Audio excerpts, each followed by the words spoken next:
Kumusta mga fur parents? Naghahanap ka ba ng mga quality na daily supply o needs ng mga fur babies nyo? Kami nang bahala sa inyo dahil nandito na ang Daddy's Pet para sa mga fur babies nyo. Ang pinaka-quality at pinaka-affordable pet supplies and services in town. We offer all kinds of pet supplies and all kinds of services like pet grooming, pet boarding, pet rehoming, and many more. And of course, andyan na rin ang pet gifts for your special someone. Hatid rin namin ang mga mababait na staff para sa mga fur babies nyo, kaya naman we ensure na safe at comfortable ang mga fur babies nyo. So what are you waiting for, mga ka-fur parents? Daddy's Pet. Affordable na presyo para sa mataas na standard na serbisyo. Visit us now! Welcome to Daddy's Pet Talk. Ikaw at ang pet mo ang bida rito. Sir, magandang araw po sa iyo, sir. Sir, baka pwede nyo ipakilala po kayo at ang inyong pet. Ito si Cloudy. 9 years old na siya sa amin at isa siyang Japanese speech and may breed siyang dito, Shih Tzu and lalaki, male to. Sir Boy, bali si Sir Cloudy po ay crossbreed. Kahina nga habang ginugurum ko, akala ko may pagka-husky pa dahil medyo maganda yung build ng katawan. Sir, paano kayo nagtagpo niya ni Sir Cloudy, ni Sir Boy sa si Cloudy? Kumbaga, paano kayo pinagtagpo ng tadhana? Actually, ano siya sa akin dinala lang siya sa bahay. Regalo siya sa kapatid ko, regalo siya birthday ng kapatid ko, tapos dinala siya sa bahay. So, maliit pa siya, sobrang liit pa niya. Then, doon kami nagkakita-kita nito. Numit niya rin yung family namin. Sir Boy, bali birthday gift pa yan. Talagang memorable yan. Birthday gift pa yan. Galing, sir. Sir, dyan sa pagdating sa inyo ni Cloudy, anong mga naging struggles niya? Kung nagkasakit siya, anong mga pwede mong i-share sa mga kapet talk natin? Ano siya kung anong makita niya kasi na pagkain, kinakain niya. Tapos, nung one time nakakain siya, maliit ko siya noon, one time nakakain siya ng parang bawal sa kanila. Na mangang, lumobo yung mukha niya, talagang di siya ano siya, tag dito, humina siya kumain, tapos dinala namin siya sa vet nun. Sabay, isang araw lang naman siya na-outline, then kinabukasan, okay naman na siya. Yun ang inaayos sir talagang number one sir, pag talagang pet mo, number one, vet ka agad sir, para hindi na lumala pa kailangan talaga i-ano agad sa vet. Kaya itong vlog natin ito sir, itong interview nito para yung mga kapet talk natin, alam na agad kung ano unang gagawin. Punta agad kay vet.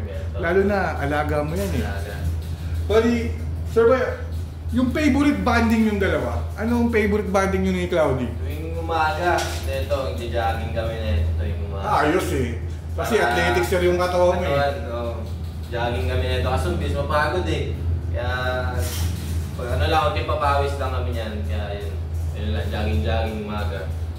Yun ang favorite banding namin yan. Sir, may yung parang sa pagkain niya, sir.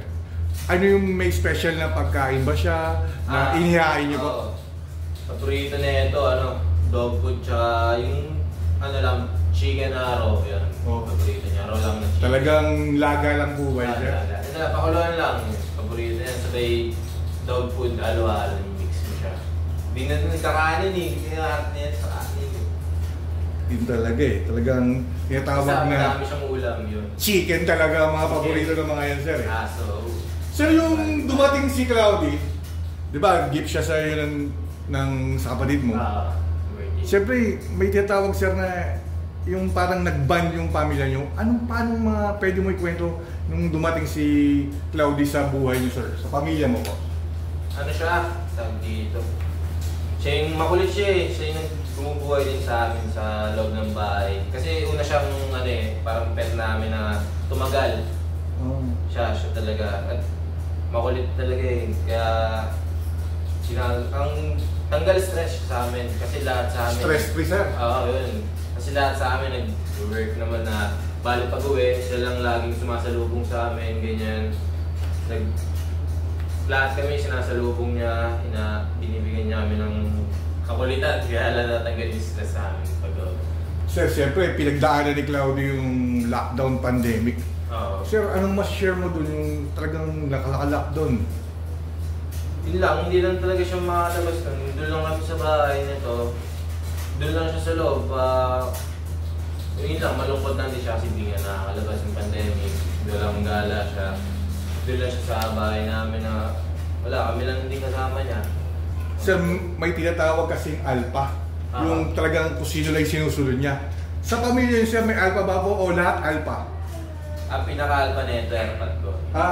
Talagang saludo ako sa airpod mo dahil alam ko, sir, kung saan ka nakatira eh. Talagang Ang alpha niya. yun talaga. Sila, Yung dad mo, sir, yung airpod mo, nag-walking around din sila. Oo, kasama niya rin yun. Pag paminsan hindi available.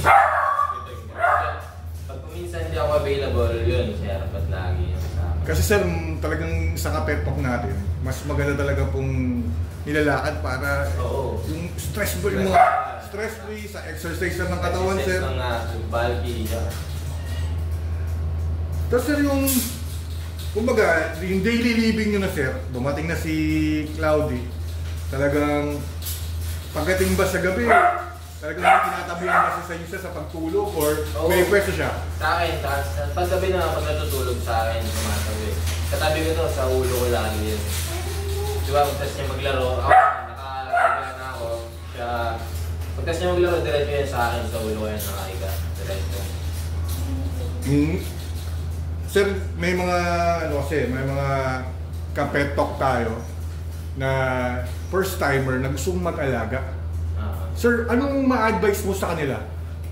Siguro, lang, pag nag-alaga ng mga ganito kasi mga pusa, kahit ano pang hayop, bigyan na natin sila ng maraming attention din. Siyempre, may rin itong mga tubuhay din sila, kailangan nila ng pagmamahal din, siyempre. At talagaan lang natin sila ng may hindi talaga. Saludo ako sa iyo, sir. Bali, sir, ito sir, mapapanood nyo natin ito sa Facebook, Reels, sa YouTube. Siyempre sir, yan, 9 years old na po. Ikaw, babalikan mo yung kahit 5 to 10 years now, andun pa siya, pwede niya mapanood, makikita niya, alam niya siya yun.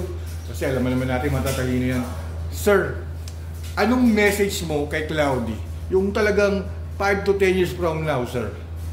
Ang message ko din sa maging healthy ka, maging good boy at gawin mong best mo, maging man's best friends ka talaga sa lahat.